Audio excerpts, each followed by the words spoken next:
C'est bon, on commence. Ok, Bonjour, bonjour, bonsoir à vous qui nous suivez. Bienvenue sur notre page YouTube. Merci. Où nous parlons de la plateforme et des nouvelles idées développées. Également du mouvement pour l'excellence éducative au Bénin. Aujourd'hui, on reçoit quelqu'un de particulier, un enseignant béninois qui a traversé des frontières, hein, qui a vu l'éducation de l'intérieur et de l'extérieur et qui a quelque chose à dire. On ne va pas faire un interview classique, on va juste parler vrai. Euh, Prenez le temps sur chaque question et voilà, c'est votre vécu qui compte. Pas de réponse parfaite, juste l'expérience que vous allez partager avec nous et nous aider à réaliser vraiment la valeur de ce métier, de ce beau métier qui est vraiment voilà, mal apprécié. Nous allons apporter cette valeur à tous les Béninois et tous les parents qui vont pouvoir comprendre. Alors, nous allons commencer et nous allons d'abord laisser notre professeur, notre monsieur, vraiment de qualité, se présenter à nous et nous allons pouvoir commencer. merci beaucoup, mon très cher, pour cette opportunité que tu m'offres et pour cette innovation, cette plateforme Messi qui apporte quand même quelque chose d'inédit et de nouveau dans le secteur éducatif du Bénin. Alors, je vais me présenter à vous. Je suis Bernardin Baguidi, titulaire d'une licence en droit et j'ai enseigné la philosophie pendant des années au Bénin. Et aujourd'hui, je suis très heureux de pouvoir contribuer à la mise en œuvre de cette plateforme éducative qui est Messi. Merci beaucoup. C'est un vrai plaisir pour nous de vous accueillir aujourd'hui pour partager votre expérience avec nous. Alors, ramenez-nous au début, avant même d'être enseignant. Qui étiez-vous et dans quelle famille avez-vous grandi et est-ce est-ce qu'il y avait déjà quelqu'un autour de vous qui enseignait? Bon, déjà, il faut dire que moi, je viens d'une famille modeste. Mon père ouvrier dans le domaine de la construction, un maçon. Ma mère est ménagère et je suis l'aîné d'une famille. L'éducation, c'est ce qu'on reçoit déjà à la maison parce que mon père a une rigueur au niveau de l'éducation. Donc, en tant qu'aîné de trois sœurs et trois frères, donc j'avais déjà la lourde responsabilité d'être aux petits soins de mes frères et sœurs et de les transmettre. Donc, l'éducation, la passion pour l'enseignement est partie déjà de l'éducation reçue des parents. En tant qu'aîné, il fallait transmettre cette éducation-là. Et quand j'ai évolué dans les études, déjà à partir de la classe de CM2, mon père a pris des répétiteurs pour moi. Voilà. Donc, dans la famille, mon père pouvait se permettre de prendre des répétiteurs pour moi, pour que moi, mon tout maintenant, je puisse être le répétiteur de mes frères et sœurs. Donc, tout est parti de là, en fait. Voilà. Donc, j'avais déjà commencé par enseigner à la maison. Enseigner à la maison, pas question de prendre plusieurs répétiteurs pour chaque membre de la famille. Donc, moi, en tant que l'aîné, j'ai bénéficié d'un répétiteur et à mon tour maintenant, je pouvais transmettre mes connaissances à mes frères et sœurs. Donc, c'est déjà le poids en tant qu'aîné, cette lourde responsabilité à bas âge, déjà en classe de CE1, je devais encadrer ma petite sœur qui est au CI, comme on le dit au Bénin. Donc, à partir de là, jusqu'à ce que je progresse, au fur et à mesure, d'autres frères et sœurs ont suivi. Et quand j'étais à l'université, je ne pouvais plus être avec mes frères et sœurs parce que je suis né en Côte d'Ivoire. Donc, après le bac, je suis rentré au Bénin pour mes études universitaires. Donc, après, il fallait aller transmettre toute cette connaissance à d'autres frères et sœurs béninois. La passion était là. Et puis, il fallait aussi être professionnel, s'encadrer des anciens et puis transmettre cette connaissance-là. Donc, c'est une passion hein, de transmettre la connaissance reçue parce que l'éducation est la première opportunité qui s'offre à un étudiant qui sort fraîchement de l'université et qui cherche un travail.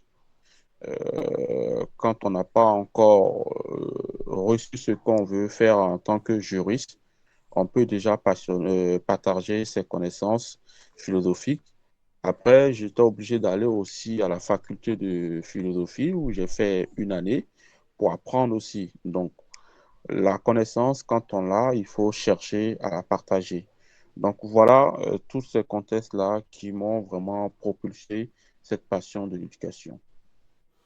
Wow, on sent vraiment la passion et l'amour voilà, de l'apprentissage et de l'enseignement dans vos mots.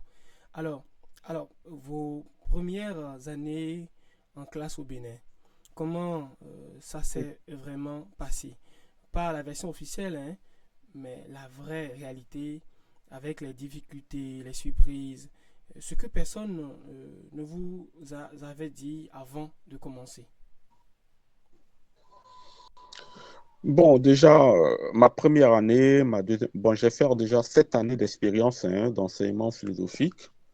J'ai eu la chance de rencontrer plusieurs fondateurs d'établissements. De passage, je voulais saluer mon directeur, M. François Quesnay, du complexe scolaire de Révier, Notre-Dame de Révier, qui m'a ouvert grandement les portes de son établissement. Donc, c'est le premier établissement dans lequel j'ai commencé à travailler.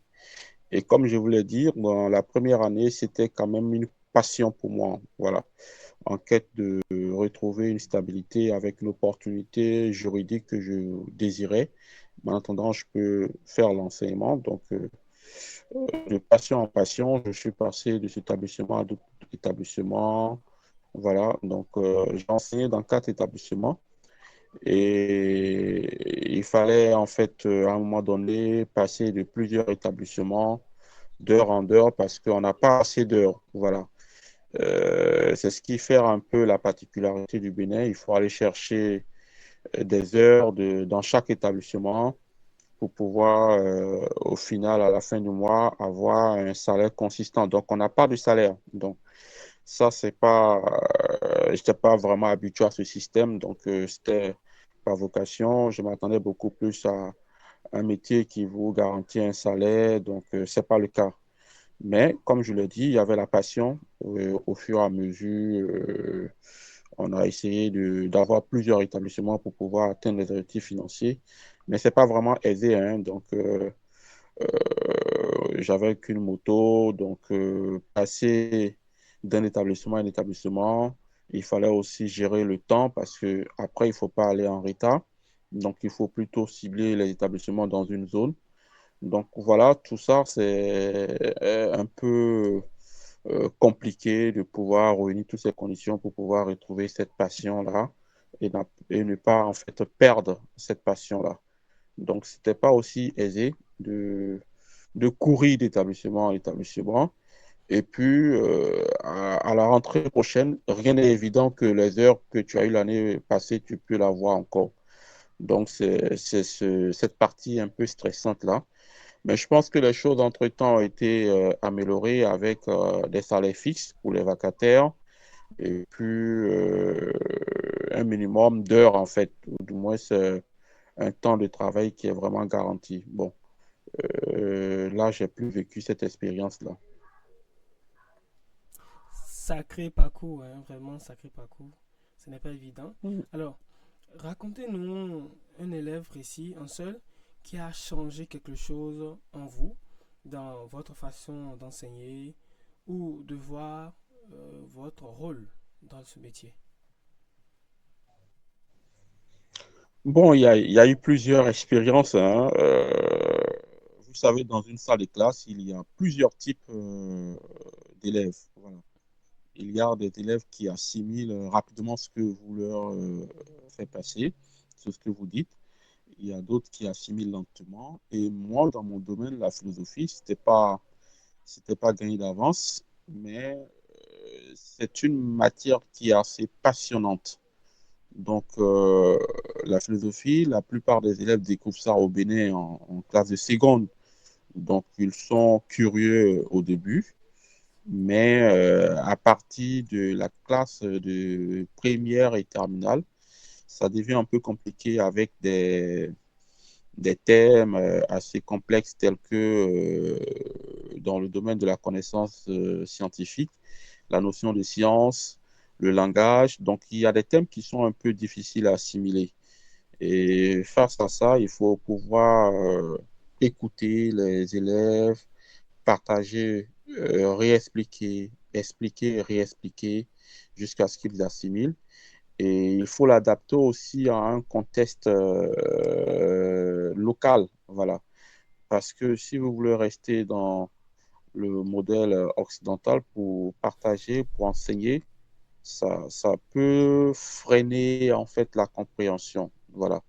Donc la plupart des situations d'apprentissage mettent en évidence des situations locales en fait. On part des réalités locales et on essaie de contextualiser l'enseignement et ça permet maintenant à l'enseignant, à l'élève d'assimiler.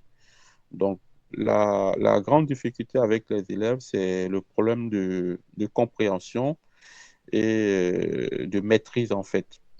Euh, Par contre, la plus grande expérience que j'ai vécue, c'est de pouvoir euh, écouter surtout chaque élève pour savoir quelle est sa particularité, quel est son besoin. Donc, un enseignant, il a avant tout un psychologue.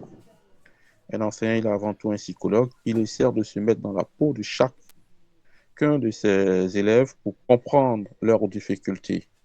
Donc, ça a été une nouvelle expérience pour moi de ne pas que me limiter en fait à dispenser un cours, mais de comprendre l'environnement sociologique, l'équilibre en fait de l'élève, parce que c'est très déterminant dans la maîtrise en fait des notions expliquées.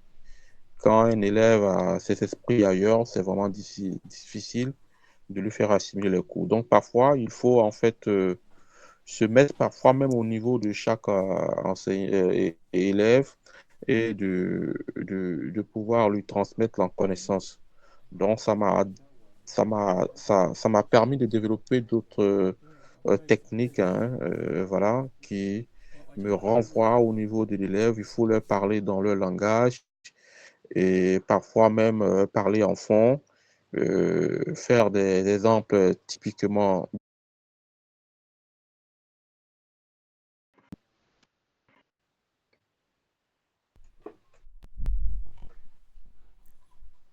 C'est bon, vous êtes là, vous me suivez? Oui, oui, très bien, on vous suit très bien. Déjà, il faut rappeler aussi que vous êtes auteur de plusieurs ouvrages dans ce sens qui apportent vraiment. Il faut qu'on en parle, il faut qu'on.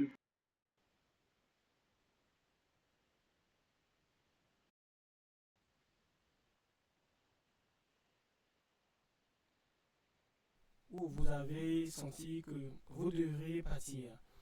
Qu'est-ce qui s'est passé exactement en ce moment-là dans votre tête?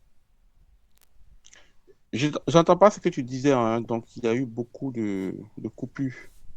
Je sais pas si tu m'entends. Oui,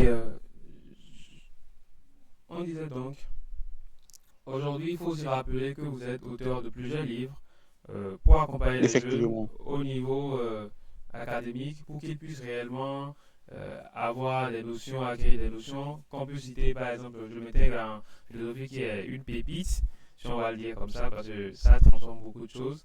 Et tout ça en fait montre réellement le parcours que vous avez traversé. Nous demandions, il y a un moment où vous vous êtes senti que vous deviez partir. Qu'est-ce qui vous a poussé à réellement quitter le pays? Bon, comme je l'ai dit, hein, à la base, moi je suis un juriste. Et quand on est juriste, on a beaucoup plus d'autres envies, hein. J'ai fait une spécialité dans le droit des affaires et carrière judiciaire. Donc, c'était ma passion. Voilà. après 7 années d'enseignement Yeah.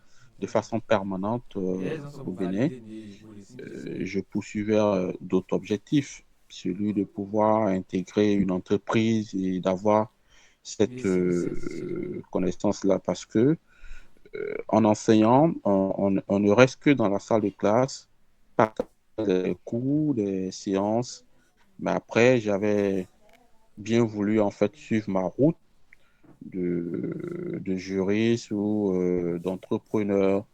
Donc, après, je devais aller aussi me perfectionner. Voilà. Donc, j'avais vraiment cette envie-là d'apprendre ce que c'est que la pédagogie et d'en savoir un peu plus. La gestion d'équipe, travailler en équipe. Donc, voilà autant d'autres expériences auxquelles je recherchais. Par la suite, j'ai eu une très belle opportunité où je devais me rendre au Sénégal, à Dakar. Donc, l'enseignement, comme je le dis, c'est une passion. Oui, si, Et quand on a une passion et qu'on n'arrive yes, pas c'est pas si. véritablement à acquérir des compétences qu'il le faut, après cette passion-là peut ne pas vraiment Oui, c'est pas si. être vraiment à la hauteur de ses attentes. Donc, partir, c'était pas abandonner, mais c'est aller apprendre de nouvelles techniques, aller aussi vivre d'autres réalités, voir ce qui se passe dans l'éducation dans d'autres pays pour faire véritablement montre de toute cette expérience-là un peu plus tard. Donc, c'est ce que j'ai fait. Je suis parti, mais je n'ai pas abandonné.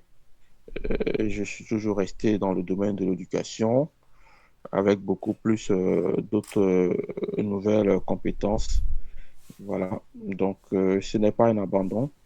C'est pourquoi aujourd'hui, j'ai écrit plusieurs ouvrages qui retracent en fait toutes les cours, toutes les thématiques que j'ai enseignées. Donc, aujourd'hui, tous ces documents-là permettent à des nouveaux élèves, par exemple de la seconde, de la première, de la terminale, d'anticiper en fait ce qu'ils pourront avoir comme cours, les thématiques, et d'apprendre beaucoup plus mieux. Donc, pour ce faire, il fallait que j'ai cette capacité d'écriture.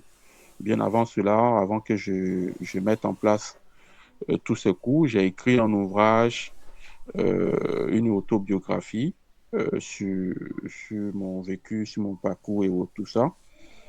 Donc, il fallait aussi avoir ce savoir-faire d'écrivain. Et ça, c'est le Sénégal qui m'a appris ça.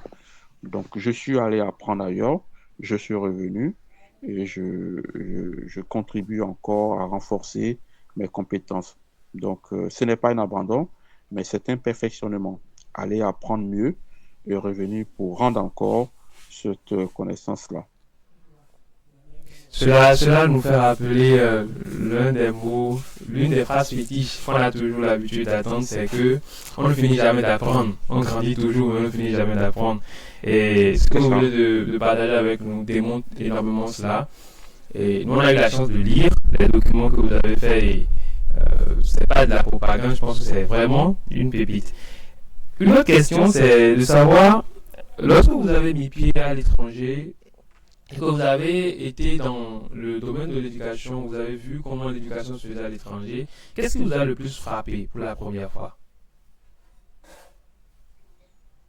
Bon, déjà, c'est la qualité de l'enseignement au Bénin, hein. Je vois qu'il y a une rigueur. Par exemple, quand vous partez au Sénégal, bon, là-bas, par exemple, il n'y a pas de tenue scolaire. Voilà. Les élèves sont libres de porter ce qu'ils veulent. Et nous, au Bénin, on a toujours le kaki pour les jeunes filles et pour les jeunes garçons. Donc, il y a la première image qui m'a vraiment frappé. Après aussi, il y a le contenu de l'enseignement, mais qui varie hein, d'un pays à un autre. Mais ce qu'il faut retenir essentiellement, c'est qu'il y a cette rigueur au Bénin. Donc, je vois que le Bénin, en matière d'éducation, il y a quand même une rigueur et qu'il faut continuer à maintenir cette rigueur-là.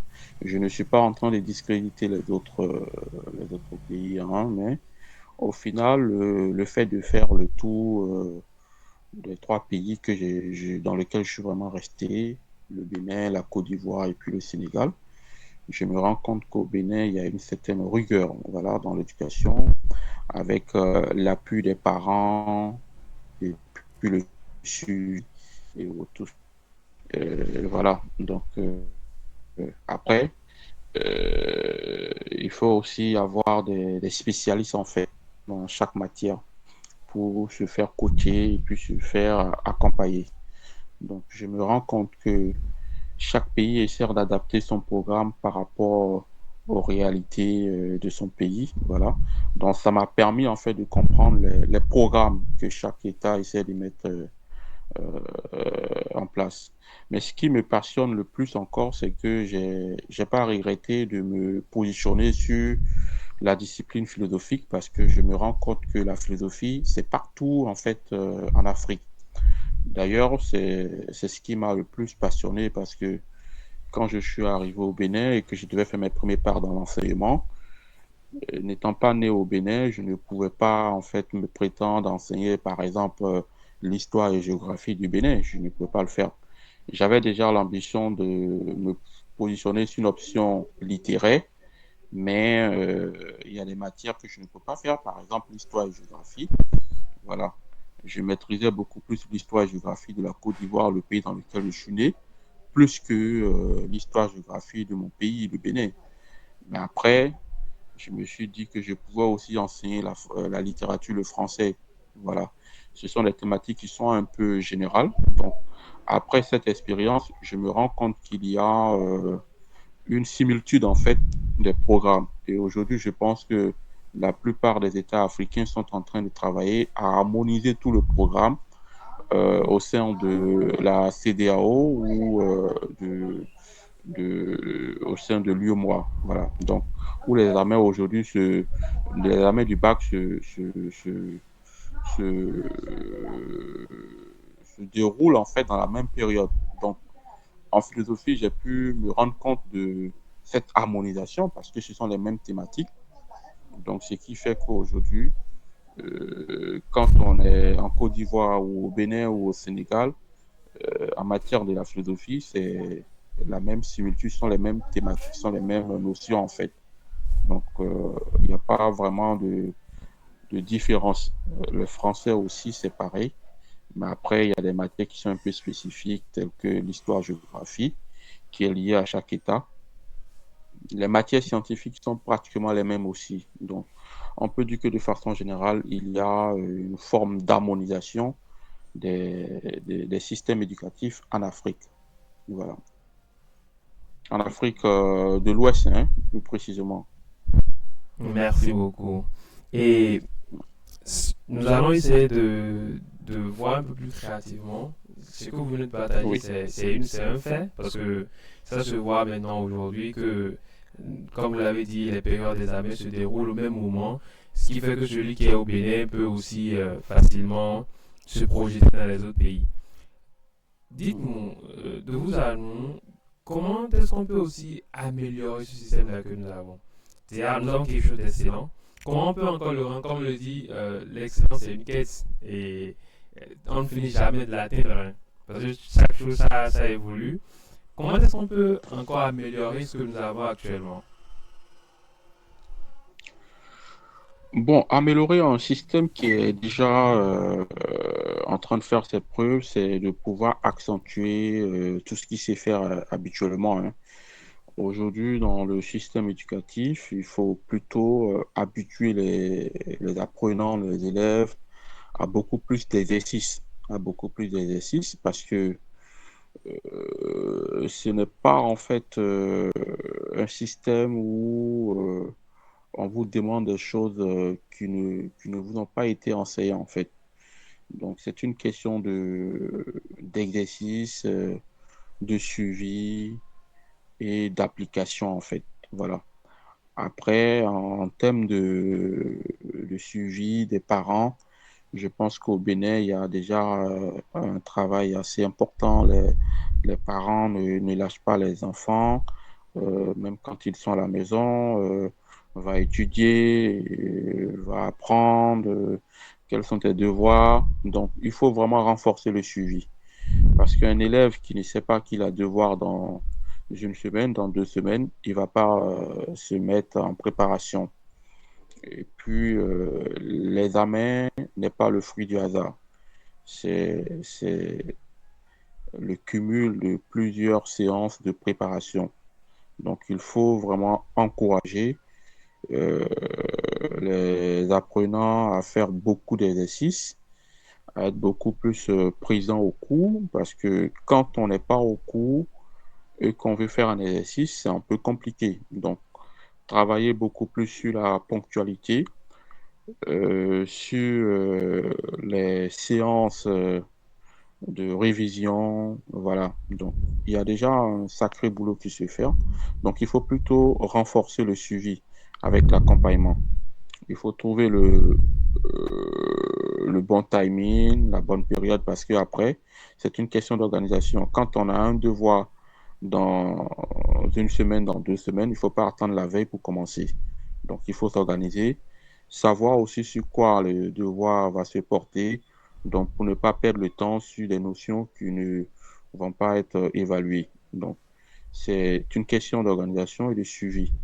Après, je pense que cette nouvelle plateforme que vous êtes en train de mettre en place va vraiment aider les parents à trouver, euh, disons, cette connexion entre l'enseignant et l'enseigné pour renforcer encore le suivi.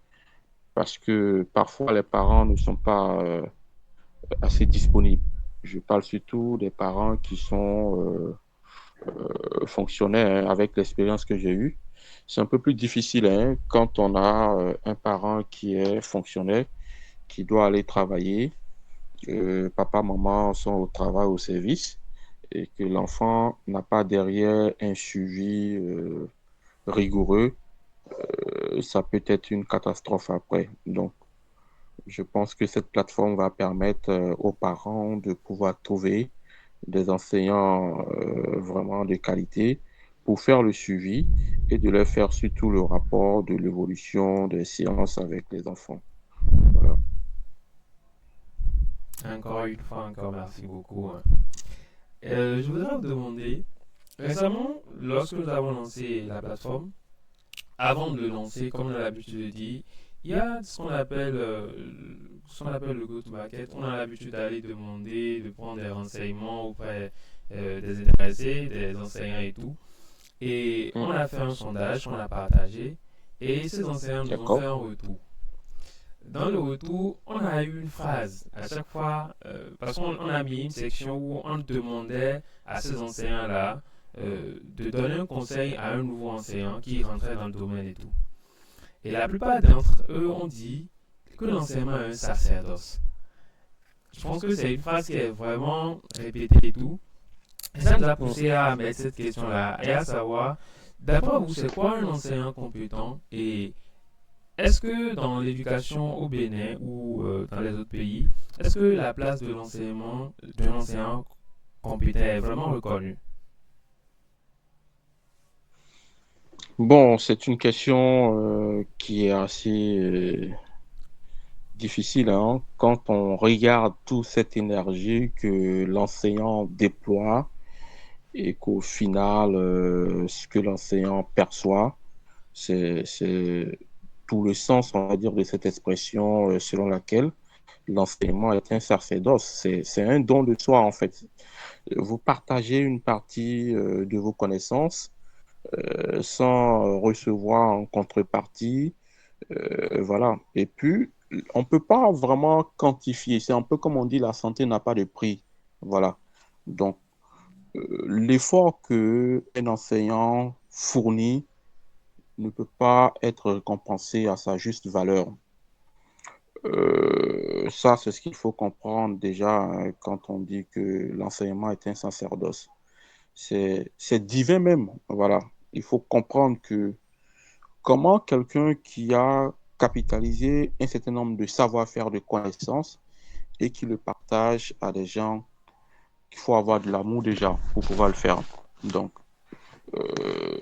quand vous n'avez pas cette passion et que vous n'avez pas véritablement cette capacité d'enseigner et que vous rentrez dans ce milieu-là, mais très tôt, personne ne va vous dire au revoir et vous allez claquer la porte. Ça, je peux vous l'assurer.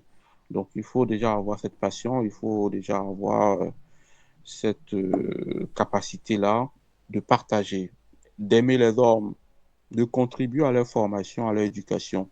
Donc, quand vous n'avez pas ça, vous ne pouvez pas être enseignant. Donc, le bon enseignant, c'est d'abord celui qui a une connaissance, qui a une capacité d'instruction et qui s'engage à le transmettre volontairement. Voilà. Donc, si vous n'avez pas de compétences, vous n'avez pas de connaissances, vous ne pouvez pas être un enseignant. Parce qu'après, on peut en avoir, mais aussi, il faut savoir le rendre. Donc, quand vous n'avez pas la pédagogie qui va avec, quand vous n'avez pas la patience, ça peut en fait vous retarder dans votre élan. Parce que très tôt, quand vous venez dans ce milieu pour vous faire de l'argent, c'est pas possible parce que vous n'allez pas l'avoir. Donc, on est là parce qu'on aime vraiment nos enfants, on aime vraiment nos frères et sœurs et qu'on veut contribuer à leur éducation, à leur épanouissement. On veut leur transmettre des connaissances qui vont leur permettre de nous surpasser même demain. Donc, quand on est égoïste, par exemple, on ne peut pas être enseignant parce que celui à qui tu es en train de fournir cette connaissance est appelé à venir te dépasser en fait demain. Donc, il faut déjà avoir cette humilité. Voilà, beaucoup de valeurs autour de soi pour pouvoir rentrer dans ce domaine-là, partager ses connaissances et faire de telle sorte que ces connaissances-là soient vraiment assimilées. Donc, il faut être prédestiné en quelque sorte. Après, il faut se faire former. Donc, le bon enseignant, c'est celui qui se fait former. Moi, j'avais en fait des mentors dans le domaine. J'avais des personnes enseignantes qui sont expérimentées dans ce domaine-là.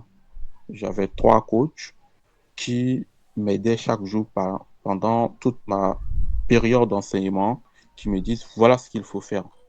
Parce que d'abord, les devoirs, il y a une manière de les composer, les corrections, les cours.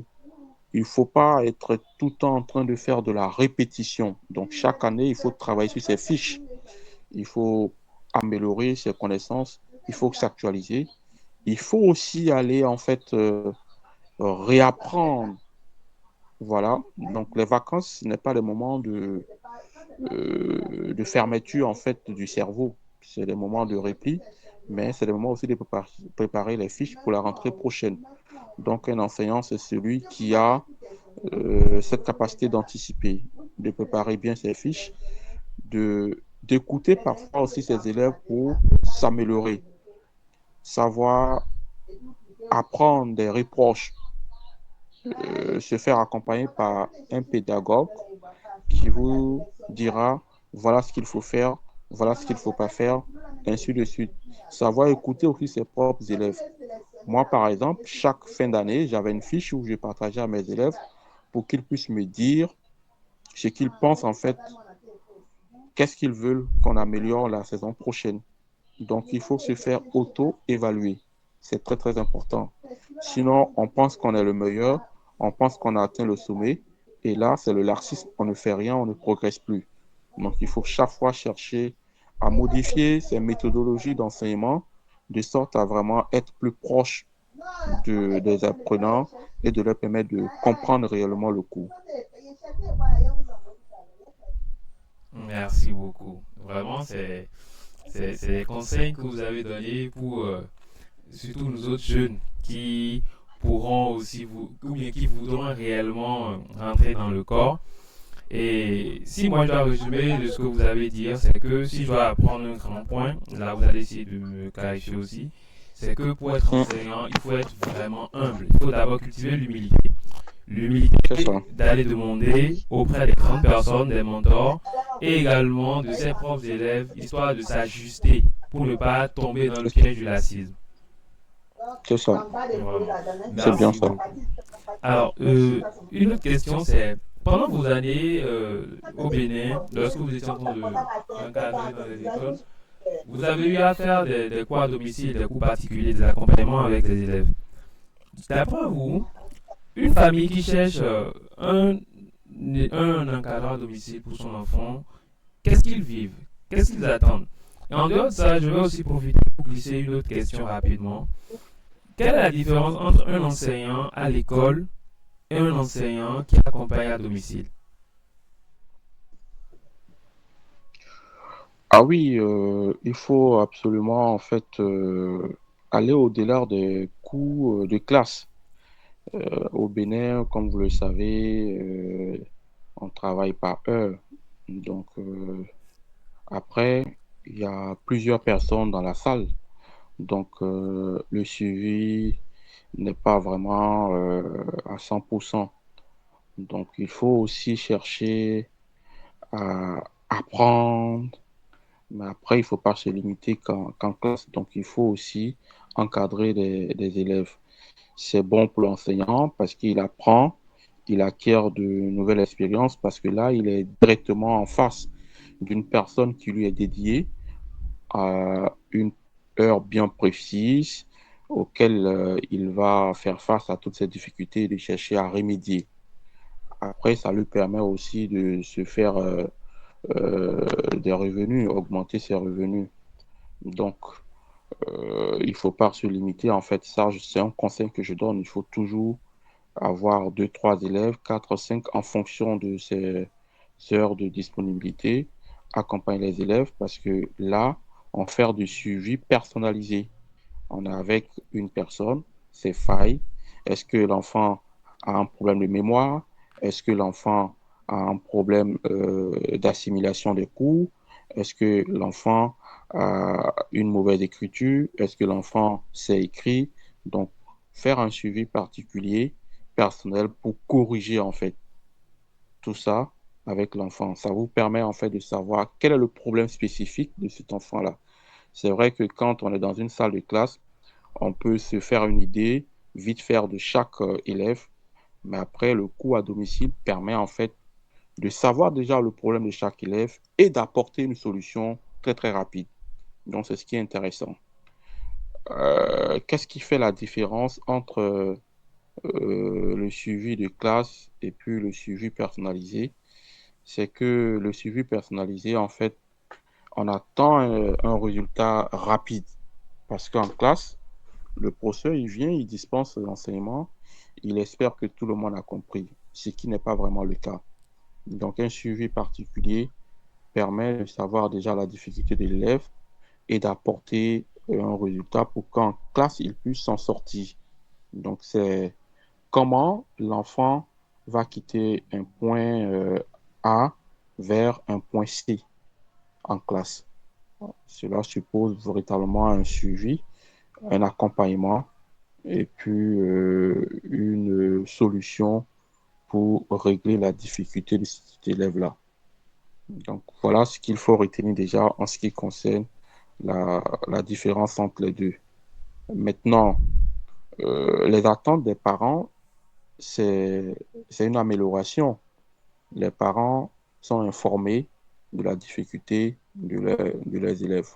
Moi, personnellement, jusqu'à présent, c'est ce que je vais faire. Je vais faire beaucoup plus les sujets à domicile aujourd'hui que d'enseigner dans les établissements.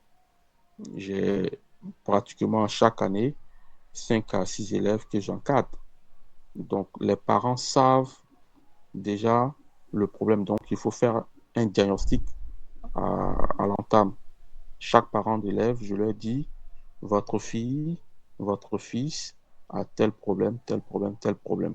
Et face à ce problème-là, nous allons travailler dessus pour qu'ils puissent s'améliorer. Généralement, je prends les élèves de la classe de CI jusqu'en troisième pour les répétitions, les cours à domicile. Et j'essaie de transformer ces élèves-là. Donc, c'est cette transformation que les parents recherchent en fait.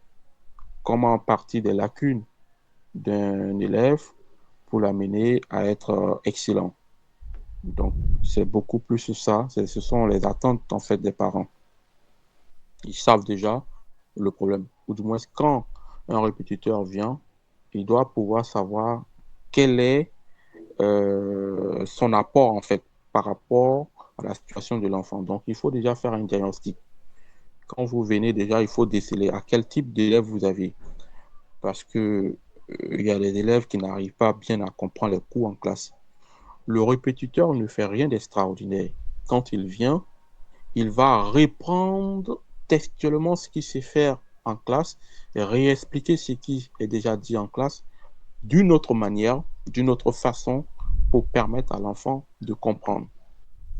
Donc, c'est le renforcement des capacités en fait de l'élève qui n'a pas une certaine compréhension du cours en classe. Donc, voilà le rôle du répétiteur. Le répétiteur n'est pas amené à être en avance sur le professeur de classe. Il y a un programme qui est bien défini.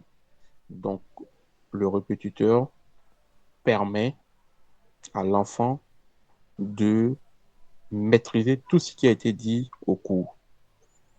Mais comme vous le savez, nous sommes en vacances. D'ici le mois d'août, les cours de vacances vont commencer. Et ça aussi, ce sont les répétiteurs qui le font.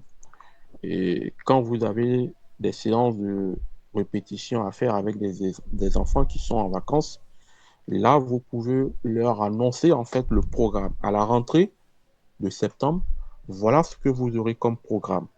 Donc, vous préparez l'enfant à ça. En août, déjà, j'ai des élèves que je vais prendre. Donc, je vais leur dire à la rentrée en septembre, en tenant compte de leur classe, bien entendu. Donc, le répétiteur, c'est quelqu'un qui connaît en fait le système éducatif. C'est pourquoi il ne faut pas prendre n'importe qui pour être répétiteur. C'est quelqu'un qui sait comment ça marche, comment ça fonctionne, qui a déjà le programme de chaque niveau. Il dit à l'enfant, à la rentrée, voici votre programme. Les programmes sont déjà définis par les ministères d'éducation nationale. Donc, ce n'est pas quelque chose qu'il invente. Il a le programme, il le fait découvrir à l'enfant. Comme vous le savez, à la rentrée de chaque année, le professeur, quand il va commencer son cours, il décline en fait le programme du cours qui sera dispensé tout au long de l'année.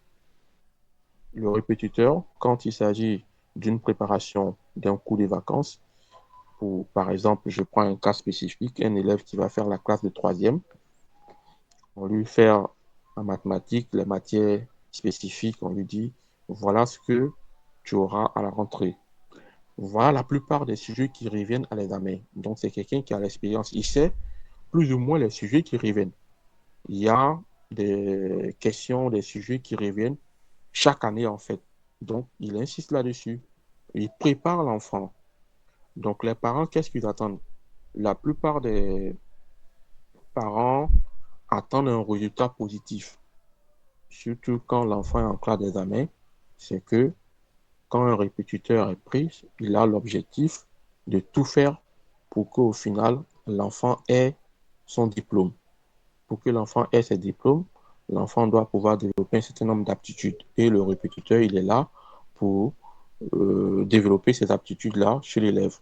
Un élève qui n'a pas une capacité de mémoire, il faut trouver des stratégies de l'amener à mémoriser les cours, et ainsi de suite. Un élève qui n'avait pas l'habitude de faire des exercices, il faut l'amener à faire des exercices. En français, un élève qui fait beaucoup de fautes, il faut l'amener à revoir les règles d'orthographe, de grammaire, ainsi de suite. Donc voilà autant d'attentes en fait et de compétences du répétiteur. Merci beaucoup. Euh, Déjà, c'est un point, vous avez réellement éclairci le fond du travail pour que chacun puisse réellement comprendre le rôle et l'importance du répétiteur et tout. Alors, dites-nous, aujourd'hui, avec votre expérience au Bénin, ou même dans l'éducation, dans les trois pays que vous avez mentionnés plus tôt, quelle est la méthode qu'on utilise généralement pour avoir accès à... Parce que vous l'avez dit tout à l'heure, il faut avoir accès à quelqu'un, c'est pas n'importe qui doit être répétiteur à domicile. Il faudrait que la personne ait certaines compétences et tout. Mais quelle est la méthode actuelle qu'on utilise pour avoir accès à ces gens de personnes-là? Avec les sondages que nous avons faits, nous avons eu des sondages que je vais vous partager aussi à la fin.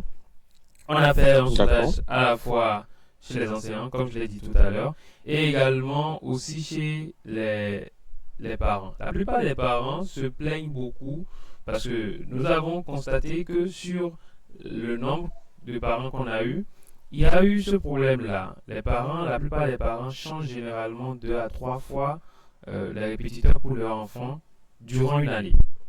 J'ai 60% des réponses que nous avons eues des parents sont venus de ce côté-là parce qu'ils ils n'ont malheureusement pas eu ces genres de résultats-là. Leurs enfants, sur 3 mois, n'ont pas pu réellement, euh, ils n'ont pas constaté d'amélioration chez ces enfants-là.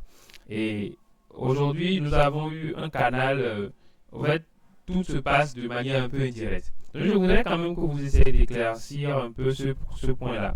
D'après vous, pendant vos années d'activité, comment est-ce que vous arriviez à avoir ces offres-là d'encadrement à domicile et tout? D'accord. Alors déjà, il faut reconnaître que si les parents en fait changent de répétiteur 2 à 3 fois, c'est parce qu'ils ne sont pas satisfaits. C'est pourquoi je voudrais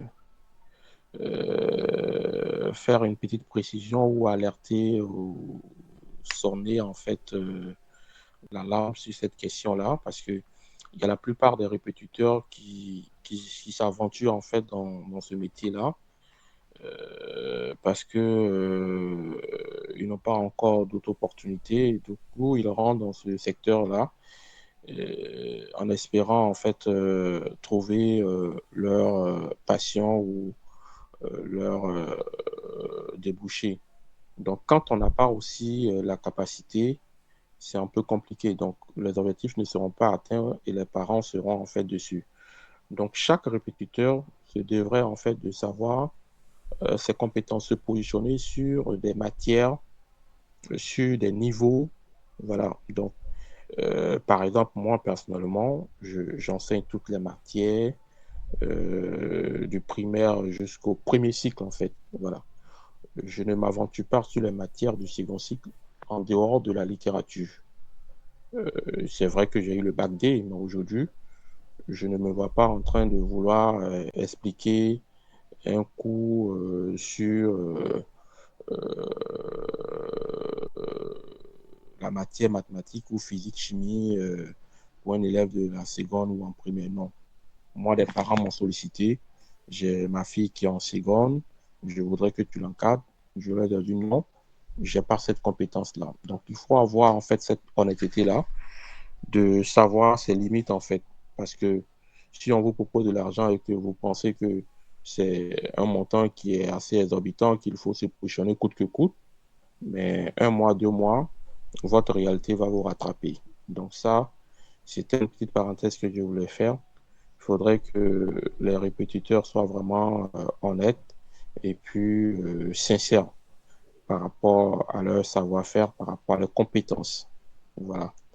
Maintenant, aujourd'hui, comment ça se fait en fait le contact entre le répétiteur et puis les parents, c'est de bouche à oreille, hein? C'est de bouche à oreille. C'est de bouche à oreille. Moi, j'ai été recommandé, par exemple, pour la première famille avec laquelle j'ai commencé à encadrer leurs enfants. Après, eux-mêmes, ils ont été satisfaits de mon travail.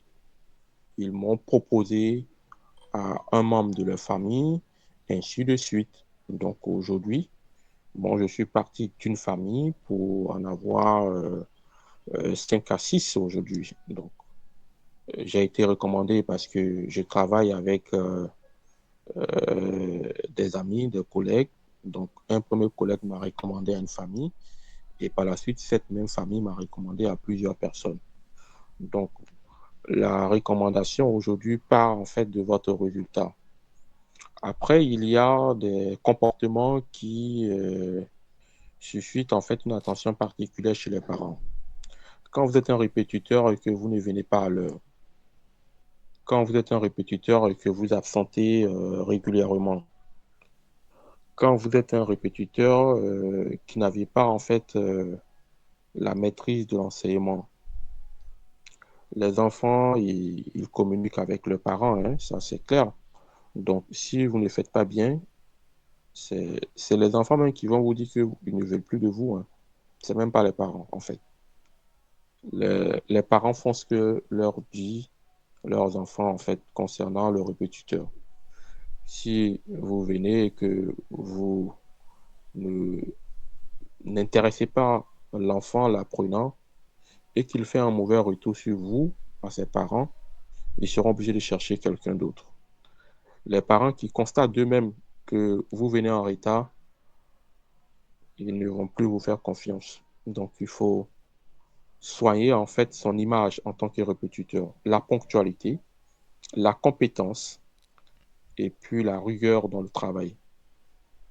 Voilà. Il ne faut pas juste en fait aller passer 1 heure ou 2 heures à ne rien faire, à raconter des blagues. Non.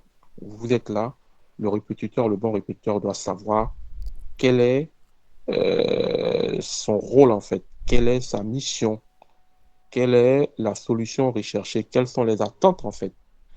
Quand vous n'avez pas ces notions-là, vous risquez de vous perdre. Après, il faut vraiment s'organiser pour être là pour l'enfant pour lequel vous vous êtes engagé. Donc voilà ce qui fait en fait que les parents changent plusieurs fois. Si on prend un répétiteur pour le premier trimestre, généralement, le parent qui n'avait pas de répétiteur, quand il le rencontre, il se rend compte que le premier mois, mon fils ne travaille pas bien, je prends un répétiteur. J'attends à ce que les 2 prochains mois, l'enfant essaie de s'organiser. Voilà. Donc, quand vous n'avez pas le savoir-faire pour atteindre l'objectif, les attentes, les parents vont se séparer de vous.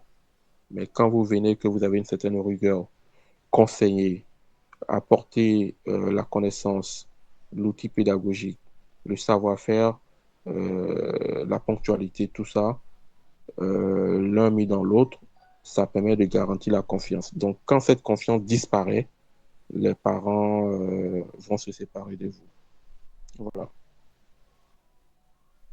Vraiment, merci beaucoup. Merci beaucoup. Et comme on a l'habitude de dire, quand on reçoit les conseils des grandes personnes, réellement ça se sent. Merci pour tout ce partage. Alors, j'avais dit tout à l'heure que j'allais vous partager avec vous les sondages, bien quelque peu des informations par rapport aux sondages qu'on a eu. Mhm, Et mhm. tout ce que vous venez de dire tout à l'heure, cela a été mentionné par la majorité des parents. Et lorsqu'on les a posé des questions, déjà les questions, je vais juste dévoiler juste quelques-uns. On pourrait pas, quelques-unes, excusez-moi. Je ne pourrais pas tout Oui. dire parce que il faut aussi de la discrétion. Mais vu que le travail, l'objectif c'était de mettre en place une plateforme qui va permettre à ces parents-là d'avoir accès à des enseignants de qualité, des instituteurs de qualité à domicile. L'objectif c'était de poser des questions aux deux parties pour savoir ce qui les convenait le plus. Parce que sans enseignants, Mm. il n'y a pas de la qualité au niveau de l'éducation. Et sans les parents non plus, il n'y aura pas d'offres et tout. Donc je pense que vous comprenez un peu. Bien sûr. Voilà.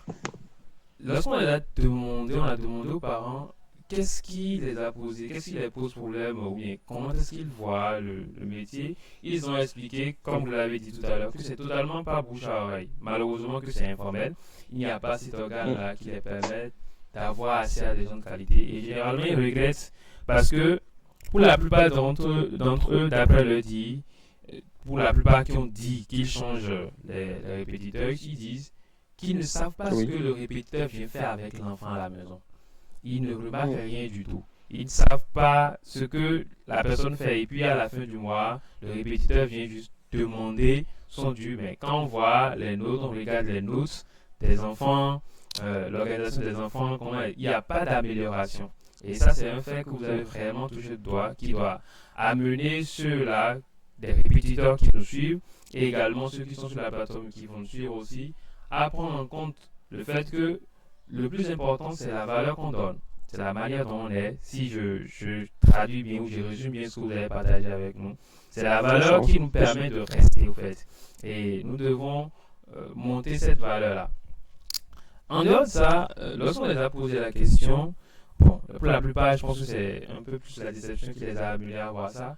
Mais beaucoup ne voient plus réellement le travail d'un répétiteur comme un travail réellement solide. En tout cas, pour la plupart des sondages qu'on a eus, beaucoup d'entre eux disent bon, que c'est si tu as la chance que tu tombes sur un bon répétiteur. Sinon, ce qu'on a actuellement, ce n'est pas des répétiteurs, c'est juste un tas qu'on a. Je ne sais pas si vous comprenez un peu ce que je suis en train Je vois. d'expliquer par là. Voilà. Bien sûr, je comprends. Et de l'autre côté, quand on a posé la question aux enseignants, la plupart ont expliqué ce qu'ils faisaient et tout, mais la plupart d'entre eux sont revenus sur le point où on dit, bon, je vais vous citer, ça c'est vraiment cité par 10 d'entre eux, où on entend, D'accord. les parents sont tellement gentils avec nous au début, mais quand ils décident quand ils doivent nous payer, ils ne nous payent pas. Ce qui fait qu'au deuxième mois, on n'est plus si motivé que ça.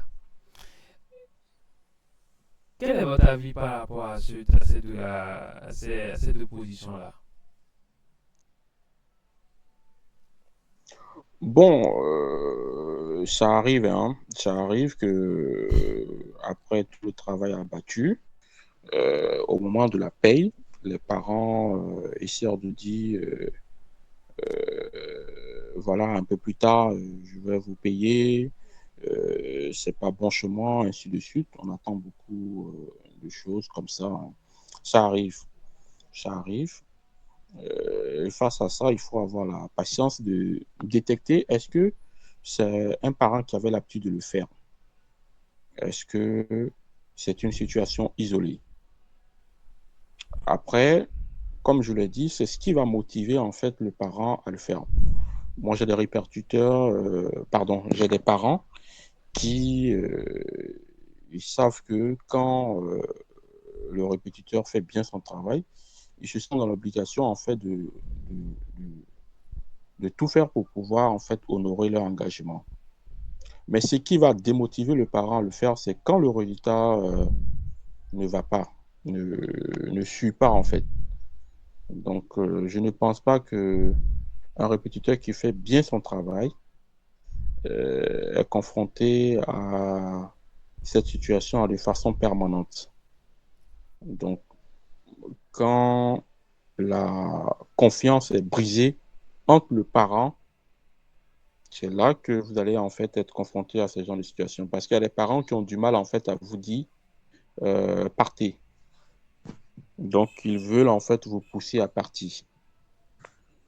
Il y a ce genre de situation. C'est pourquoi je dis que quand un parent d'élève qui volontairement a décidé de prendre un répétiteur pour son enfant et qu'après il ne respecte pas son engagement, c'est que quelque part, le répétiteur n'a pas été à la hauteur de ses attentes. Et face à ça, ça devient un peu compliqué. Mais il peut arriver qu'un parent soit confronté à une situation financière comme tout autre. Il peut vous dire, ce mois-là, je vais prendre un peu de retard ou le mois prochain, je vais régler les deux à la fois, ainsi de suite. Vous pouvez trouver l'accord, ainsi de suite, qui va avec. Mais ce qui est intéressant en fait avec votre plateforme, c'est une innovation. C'est une plateforme où un répétiteur pourra venir en fait chercher un répétiteur spécifique par rapport au problème de son enfant. Donc, ça va en fait résoudre en partie cette question de dire que le répétiteur n'est pas à la hauteur de mes attentes parce qu'on va supposer en fait que sur cette plateforme, il aura en fait des répétiteurs certifiés qui ont une certaine capacité, qui ont déjà fait montre de leur savoir-faire, qui sont vraiment dédiés, qui aiment ce qu'ils font, qui ont cette capacité-là, qui ont la pédagogie, qui ont toutes ces valeurs pour vraiment être un enseignant de qualité, un répétiteur de qualité. Et le parent d'élève, quand il vient sur la plateforme, il va contracter directement avec un répétiteur qui lui convient et qui pourra être à la hauteur de ses attentes. Les questions de non-paiement des frais de répétition, ces questions-là interviennent lorsque le parent en fait n'est pas satisfait. Le parent n'est pas satisfait. Ce n'est pas forcément quand on prend un répétiteur, on veut qu'il soit premier de sa classe, mais on veut déjà avoir une amélioration. C'est pourquoi le répétiteur n'est pas quelqu'un aussi qui vient pour se focaliser uniquement sur l'éducation. Il doit avoir une influence sur son élève. Voilà. Moi, par exemple, la ponctualité, il faut l'éduquer aussi aux enfants. Moi, mes élèves, je leur dis 15 minutes avant l'heure de notre séance, tu dois être à table. Et quand je dis à 15 minutes à mon élève d'être à table avant que moi je n'arrive, cela suppose que moi, à l'heure convenue, 00, je serai là. Voici la ponctualité, en fait, tout part de là. Quand les parents voient que le répétiteur a une influence positive sur l'attitude et le comportement de son élève, mais la confiance s'installe et se renforce davantage. Donc, il faut transformer aussi. Il faut apporter quelque chose de nouveau dans l'attitude même de l'apprenant. Donc, il faut savoir le rééduquer. Il faut savoir lui donner des conseils. Il faut amener l'enfant à travailler même quand vous n'êtes pas là. Il faut donner beaucoup d'exercices, de telle sorte que l'enfant soit vraiment occupé. Donc, voilà autant de choses. Si les parents remarquent que vous venez juste pour faire des séances lapidaires et puis vite faire, vite partir, et que vous ne cherchez même pas à vous préoccuper, et que vous ne faites pas, en fait, montre aussi d'un certain nombre de suivi. Moi, par exemple, je vais dans l'établissement de tous mes élèves pour rencontrer leurs professeurs. C'est un détail, en fait, qui est très, très important. Là, le parent voit que vous êtes impliqué à fond dans ce que vous êtes en train de faire. Je vais parfois même récupérer souvent les bulletins de notes pour envoyer aux parents. Je connais les établissements de chacun de mes élèves auxquels je suis, à qui j'apporte un suivi. Je connais les établissements. Je discute avec leurs professeurs pour savoir quel est le problème de mon élève en classe. Comment il se comporte en classe. Je rencontre leur professeur principal. J'ai déjà des idées sur chacun de mes élèves. Et en fonction de ça, moi, je travaille. Quand un élève est turbulent, quand un élève est bavard, tout ça, je sers de le discipliner. Donc, il ne faut pas juste, en fait, rester là, à venir dispenser un cours, faire de la répétition, uniquement que ça. Il faut chercher à rentrer dans l'environnement de l'enfant. Il faut mieux être professionnel, en fait. Il faut faire preuve de professionnalisme, ne pas rester juste à faire juste de la répétition pour répéter. Voilà. Après, qu'est-ce qui fait que l'enfant n'est pas concentré? Les distractions. Moi, parfois, je vais même souvent à donner des, des, des conseils même aux parents par rapport aux enfants. Et pour la plupart, moi, je n'ai pas ce problème parce que ce sont des parents qui n'ont pas vraiment le temps parce qu'ils travaillent. Donc, ce n'est pas une question financière, en fait. Et je pense qu'un parent qui veut vraiment prendre un répétiteur pour son enfant, c'est qu'il a les moyens. C'est vrai qu'on a une classe modeste de familles qui ont des difficultés là pour le faire. Mais ça va dépendre de votre détermination, de votre manière de faire. C'est ce qui va faire que même quand le parent n'a pas les moyens, il peut aller contracter un prêt pour venir honorer ses engagements vis-à-vis de vous parce qu'il voit votre implication, parce qu'il voit vos efforts et qu'il n'a pas envie de vous décourager. Donc, il faut aussi amener les parents à avoir confiance en vous. Il faut amener les parents à se dire, je ne me suis pas trompé de personne. Mais lorsque vous faites douter un seul instant le parent, mais il va vous lâcher. Et parfois, ce n'est pas parce qu'ils n'ont pas les moyens, c'est une façon de vous dire, démissionner. Il faut savoir lire aussi entre les lignes. Merci beaucoup. Vraiment, merci pour tout ce partage. Alors, si vous devez donner trois conseils au mentor pour ne plus avoir ces genres de circonstances-là, si on doit résumer tout vos partages, tout votre partage, excusez-moi, à trois conseils, vous allez donner quoi? Ben, je dirais la ponctualité, le suivi réel et puis le renforcement des capacités de l'élève pour un répétiteur. Tout part de la ponctualité. Si vous devez faire 3 séances par semaine, Il faut tout faire pour honorer ces 3 séances. Si c'est pour 2 heures, il faut respecter ces 2 heures-là. Il ne faut pas venir en retard. Tout part de là. C'est le premier indice que les parents regardent. Parce que quand les parents rentrent à la maison, ils vont demander à leur enfant, est-ce que ton professeur est passé? Oui, il est passé à quelle heure? Et si c'est le week-end et que les parents sont à la maison, si vous-même vous partez 2, 3 fois en retard, ben c'est ce qu'ils gardent parce qu'ils ne sont pas là les autres jours. Si au moment où ils sont là, vous venez en retard, c'est ce qui va rester dans leur en fait, tête. Donc la ponctualité, le suivi réel en fait. Quand je parle de suivi réel, c'est de pouvoir comprendre l'environnement, discuter même avec les parents, qu'est-ce qu'il fait, ainsi de suite, voilà. Et puis faire des rapports, discuter réellement avec les parents pour faire le compte rendu de tout ce travail que vous faites.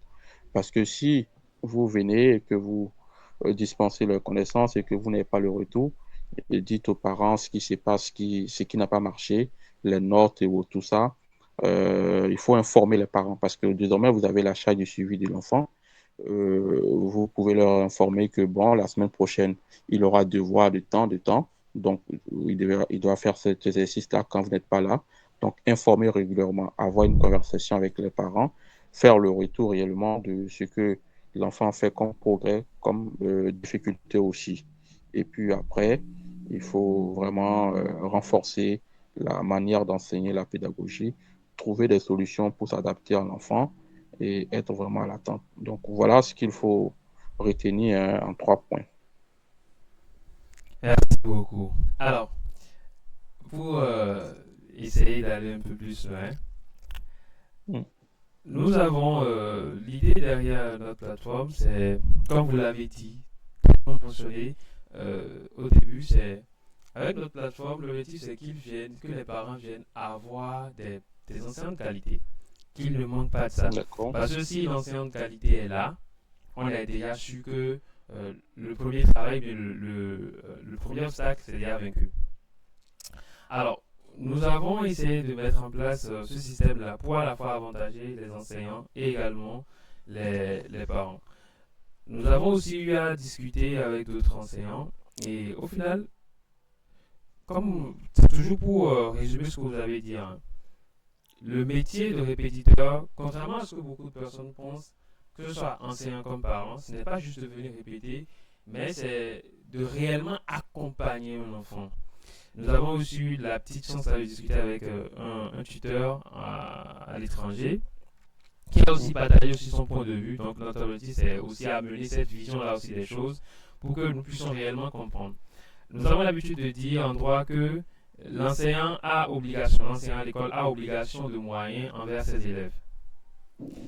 Nous avons opté pour une deuxième chose sur la plateforme, c'est que le répétiteur à domicile a obligation de résultat.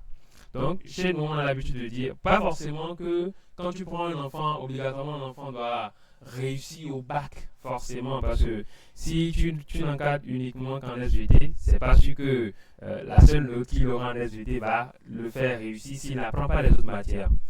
Mais toi, ton objectif, le premier objectif que tu as en encadrant, c'est que la matière dans laquelle tu encadres un enfant, tu as obligation de résultat dans cette matière-là. L'enfant doit obligatoirement avoir des résultats dedans. La deuxième des choses, c'est, comme vous l'avez dit, l'accompagnement autour. Parce que réussir, ce n'est pas seulement avoir des bonnes notes. Il faut aussi inculquer les bonnes manières, la ponctualité. Un élève qui est ponctuel, qui est discipliné, qui sait quand est-ce qu'il faut apprendre, a un emploi du temps bien précis, que c'est toi qui l'aide et tout. Cet enfant-là, non seulement assimile bien toi tes cours, mais assimile également les cours des autres. C'est-à-dire, il a aussi le temps pour faire les cours des autres. Et nous avons aussi constaté qu'il y a certaines matières qui se complètent. Par exemple, un élève qui ne travaille pas en français aura du mal avec la philosophie, si elle est logique. Donc, c'est cette approche-là nous avons essayé de développer. Et nous, pour essayer de rendre la chose plus unanime, pour que tout le monde ait une bonne méthode, nous allons vous demander, d'après vous, quelle est la différence entre un répétiteur lambda, bon, en tout cas, la manière dont les gens voient le répétiteur aujourd'hui, que vous avez déjà essayé de recadrer tout à l'heure, et un mentor. Parce que vous allez constater sur la plateforme, nous on utilise le terme mentor. C'est-à-dire, tu es là pour réellement accompagner. C'est un terme pour désigner pour démontrer en fait la profondeur du travail. Selon vous, quelle est la différence entre un répétiteur lambda qui, en tout cas avec l'image qui est associée actuellement, et un mentor? Si ce répétiteur là-bas devenir un mentor, qu'est-ce qu'il lui faut? Et quelles sont les méthodes à mettre en place? Parce qu'il y a aussi certains qui ont, comme vous, des parents qui ne sont pas là à H24. Et ces parents-là doivent également savoir, doivent connaître, comment dire, comment évolue leur enfant et tout. Quelle est la différence entre un répétiteur simple et un mentor d'après vous? Et en matière de méthodologie, de stratégie pédagogique et tout, comment vous pouvez les définir? Bon, je pense que le thème mentor vient encore renforcer la responsabilité du répétiteur en termes de suivi, en termes d'accompagnement. Donc, le bon mentor, en fait, c'est le répétiteur qui devrait avoir une certaine complicité avec son élève. Donc, beaucoup plus d'obligations de sa part, beaucoup plus, on va dire, d'inquiétude. Comment faire pour pouvoir, coûte que coûte, en fait, permettre à l'élève d'évoluer. Donc, ça va aussi, en fait, amener le répétiteur à aller au-delà, par exemple, de sa matière. Ce que je voudrais aussi faire souligner par rapport à cette question, c'est que la plupart, en fait, les parents n'aiment pas forcément un répétiteur pour une matière bien spécifique, hein. Donc, il y a, par exemple, des répétiteurs qui sont beaucoup plus positionnés sur les disciplines scientifiques, des répétiteurs qui sont beaucoup plus positionnés sur les disciplines littéraires. Donc, le parent cherche aussi un répétiteur qui est outillé. Donc, le répétiteur outillé devient en fait le bon mentor. Quand on est un répétiteur et que, par exemple, tu dois encadrer un élève de la classe de troisième et que tu n'es pas en mesure de faire des suivis dans des disciplines spécifiques, par exemple, telles que SVT, physique, chimie et mathématiques, c'est un peu compliqué. À quoi ça sert en fait d'avoir un répétiteur uniquement en mathématiques et puis aller chercher encore un répétiteur en physique-chimie. Donc, ça va dépendre des qualités, des compétences du répétiteur. C'est ça, en fait, qui fera de lui un véritable mentor. Donc, je dirais tout simplement que le mentor, ici, par rapport au répétiteur, c'est le répétiteur qui a plusieurs cordes à son arc, en fait, qui, qui se sent à l'aise en français, en philosophie, en mathématiques, en physique, chimie. Moi, par exemple, mon expérience, c'est pourquoi je dis que je, je, je n'encadre pas les élèves au-delà de la classe de troisième parce que moi, j'ai eu mon bac en 2010, hein, donc les notions de mathématiques et puis de physique, chimie et tout ça, j'ai un peu perdu toutes ces notions parce qu'après mon bac, je me suis positionné sur une option littéraire qui est le droit. Donc, tout ce qui est scientifique et tout ça, j'ai commencé à m'écarter. Ce qui fait qu'aujourd'hui, je me sens à l'aise dans les matières littéraires. Les sciences du premier cycle me sont encore assimilables. Je maîtrise tout ce qu'on a à faire encore jusqu'en troisième. Mais à partir du second cycle, il y a des notions que je me sens plus trop à l'aise. Voilà, ce qui fait qu'aujourd'hui, je ne peux pas encadrer un élève qui est en seconde D ou en première D ou en terminale D. Parce qu'en D, c'est mathématiques, physique, chimie et puis biologie.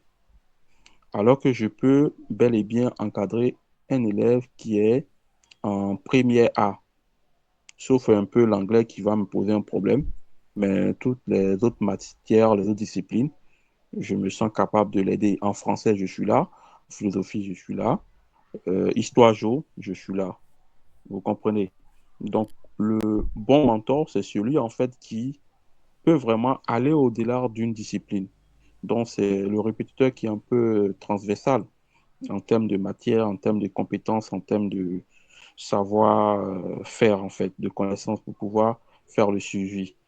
Mais aujourd'hui, il y a beaucoup de technologies, hein, pour développer toutes ces compétences-là. Donc, je pense que le répétiteur qui deviendra le mentor, c'est celui-là qui se perfectionne, qui cherche en fait à s'améliorer dans son domaine, en fait, qui cherche à élargir son cercle de connaissances. Voilà. Donc, voilà ce que je peux dire par rapport à ça. Oui, merci à vous. Euh, donc, un, un mentor de qualité doit avoir plusieurs cordes à son arc. C'est important. Donc, c'est important qu'on garde cela, ça c'est à noter. Si on n'a pas beaucoup de cordes à notre arc, on n'est pas si utile que ça et la valeur, c'est vraiment diminué. Parce C'est que, ça, c'est ça. voilà, ça c'est la chose à le plus garder. Tout est à garder, tout est important parce que c'est le conseil, ce qu'on est en train de recevoir en termes de valeur aujourd'hui, c'est un doyen qui nous le donne. Et les points spécifiques seront aussi gardés. C'est très important. Dites-moi, monsieur, avec votre... parce que vous êtes aussi parent d'élèves, vous, vous avez aussi cette vision-là quand même, vous avez aussi cette casquette-là. Est-ce que vous pensez qu'aujourd'hui c'est possible pour les familles d'avoir confiance à des répétiteurs qui ne leur sont pas recommandés directement, mais qu'ils ont vus sur une plateforme? Bon, aujourd'hui, tout est en train d'être numérisé, hein. Nous sommes dans un monde de plus en plus digitalisé, ce qui fait que quand on veut un service, on a commencé à avoir cette manière, cette habitude-là, d'aller sur des plateformes, se renseigner, et puis voilà. Aujourd'hui, par exemple, en Côte d'Ivoire, pour me déplacer, j'ai une application Yango, le véhicule vient à moi. Vu que c'est une plateforme, les informations sont bien digitalisées, bien renseignées. J'ai pas peur, j'ai confiance. Quand je veux manger, je vais sur une plateforme, je commande un repas et puis voilà, j'ai pas peur que quelqu'un va mettre quelque chose dedans et puis voilà, ça vient, je mange tranquillement. Donc on a beaucoup, de plus en plus confiance aux plateformes. Donc je ne pense pas que vraiment ça puisse être un frein. C'est vrai que aujourd'hui, on est beaucoup plus habitué à quelqu'un qui a déjà fait ses preuves, quelqu'un qui est recommandé. Donc, en tant que parent d'élève, je préfère ou je suis habitué à entendre qu'on me propose quelqu'un qui a déjà fait ses preuves. Voilà. Mais comme je l'ai dit, le monde d'aujourd'hui bah, est en train de se digitaliser. Et quand on veut un service, ben, on va sur des plateformes dédiées. Donc, il faut travailler en fait à vulgariser cette plateforme-là pour que les parents soient vraiment outillés et qu'ils savent ce que Messi fait. Et à partir de là, ils pourront beaucoup plus faire confiance. Je pense que le rendu aussi des répétiteurs qui ont déjà fait les preuves avec ces genres d'interviews, ces genres de témoignages, ça peut encore renforcer la confiance à leur niveau. Mais c'est une innovation et je pense que tout ce qui est nouveau plaît, tout ce qui est nouveau donne l'envie d'essayer. Donc, ça va dépendre aussi de la conclusion ou le bilan des premières expériences que ces parents vont faire. C'est pourquoi c'est très, très important. Quand un parent fait l'essai de tester un répétiteur de la plateforme Messi pour la première fois, il faut déjà former ce répétiteur-là, le préparer de telle sorte qu'il n'aille pas en fait laisser une mauvaise image. Parce que si un répétiteur laisse une mauvaise image qui vient de la plateforme Messi, c'est ce qui va rester dans la tête. On est beaucoup plus addict à ce qui est négatif que ce qui est positif, hein. Voilà. Donc, c'est une innovation, donc ça ne peut pas en fait démotiver. C'est, au contraire, ça va susciter de l'envie. Les parents vont vouloir expérimenter, donc il faut beaucoup plus communiquer autour de cette plateforme-là. Voilà. Des millions de personnes sont sur des plateformes Facebook, TikTok et tout ça. Quand c'est arrivé au départ, on avait peur. Est-ce que c'est pas de l'arnaque? Donc, c'est tout à fait normal. Mais après, ça va dépendre de la première expérience en fait que les parents ont. Les parents qui auront une expérience positive vont encore amplifier, vont parler de ça autour d'eux. Voilà. Donc, ça ne devrait pas être une crainte. Et c'est une innovation. Je pense que on est bien parti pour aller loin. Merci beaucoup.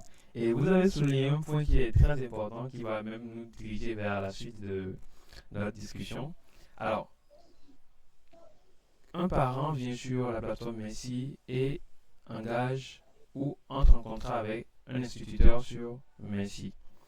Qu'est-ce qu'on doit Oui. exiger de ces enseignants-là pour qu'ils puissent donner une bonne image de la plateforme? D'abord, on a l'habitude de dire dans notre équipe que Messi c'est d'abord pour les enseignants avant d'être pour la plateforme même. Parce qu'elle est totalement gratuite actuellement. Donc, c'est la première personne qui gagne, c'est d'abord les enseignants avant de parler de l'équipe derrière. Donc, je vais reformuler la question en commençant par là. Qu'est-ce qu'on doit exiger des enseignants pour l'encadrement à domicile? En tout cas, pour faire première bonne impression auprès de ces parents-là, qui sera bien pour eux avant d'être bien pour la plateforme. Bon, je pense que c'est l'image, hein, l'image déjà que renvoie chaque répétiteur sur la plateforme. C'est une plateforme, donc les parents n'ont pas une connaissance physique de ces répétiteurs dans un premier temps. Donc, le premier contact, c'est leur image, c'est leur photo. Donc, sur la plateforme, il faut exiger que les répétiteurs aient une bonne image et qu'il y a beaucoup plus d'informations contenant, beaucoup d'informations concernant, j'allais dire, leur parcours, leur spécialité, leur expérience. Et ça, c'est ce qui va en fait inspirer confiance. Donc, soignez beaucoup plus l'image avec des belles photos et puis une description succincte qui fait montre en fait de tout le savoir-faire. Voilà. Après, je pense qu'il aura le premier contact. Le premier contact aussi, il faut tout faire pour pouvoir se présenter avec une tenue vraiment modeste. Il ne faut pas aller de façon débraillée. Il faut soigner son image et puis être professionnel surtout. Donc, je pense que derrière, la plateforme Messi doit pouvoir en fait avoir des séances d'entretien régulières avec les répétiteurs pour les former en fait. Donc, il doit avoir des modules de formation à l'interne qui doivent leur préparer à comment s'en tenir. Je recommande aussi qu'on ait un pédagogue qui va s'en charger de tout ça. Donc, il faut un spécialiste qui pourra faire le suivi, l'accompagnement. Il faut coacher même les répétiteurs, en fait. Voilà. Donc, sur leurs attentes, sur leur manière, voilà. Donc, tout ça, je pense que c'est très, très important pour rassurer et inspirer confiance aux parents d'élèves. Merci beaucoup. Et c'est bien noté. Déjà, c'est des programmes, c'est dans le programme, on a déjà établi des séances de rencontres, d'échanges. Et ce n'est pas seulement les interviews. On voudra aussi également, je ne sais pas si ce sera possible, on va en discuter après l'interview si possible. Si vous aurez quelques temps en temps, ne serait-ce même pour 30 minutes, 1 heure, partager avec les enseignants de la plateforme vos connaissances et les appuyer quand même pour pouvoir atteindre ces genres de résultats-là. Il n'y a Autre- pas de problème, on pourra le faire. Merci beaucoup. Et quelle serait votre recommandation pour l'équipe derrière Messi? J'ai pas bien compris la question. Alors, si vous devez faire des recommandations actuellement pour l'équipe derrière Messi, quelle serait cette recommandation-là pour pouvoir améliorer Messi? Sur le plan technique ou sur quel plan? C'est ça, j'ai pas bien compris. Tout, hein. Vous êtes tout. En matière de leadership, tout ce que vous voulez. L'essentiel, non, on doit avoir de l'information pour pouvoir aussi tirer beaucoup d'informations qu'on pourra utiliser. Comment, par exemple, la valeur qu'on peut apporter aux enseignants pour qu'ils puissent se sentir à l'aise, parce qu'ils doivent aussi se sentir à l'aise pour bien faire le travail. Comment on doit aussi gérer le service client avec les parents, parce qu'il y a des parents qui